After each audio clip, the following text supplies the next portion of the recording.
viennent sur lui. Puis vers la 80e minute, Pathé fait un tacle assassin sur Dani Ceballos, il va prendre rouge assez logiquement. Et à partir de ce moment-là, on a senti que les joueurs voulaient aller chercher le penalty.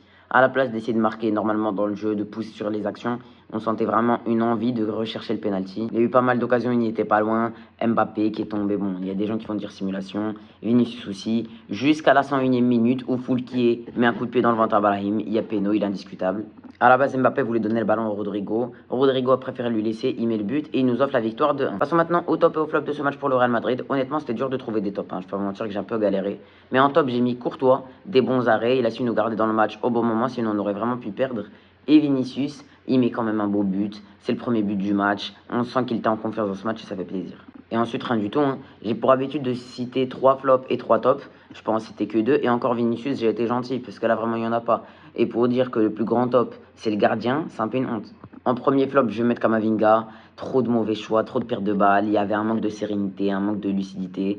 Je trouvais qu'en défense, il était vraiment pas bon. Et je commence à douter du fait qu'il peut vraiment bien jouer au poste de latéral gauche. Ensuite, Chouameni, on va me dire que je m'acharne sur les deux.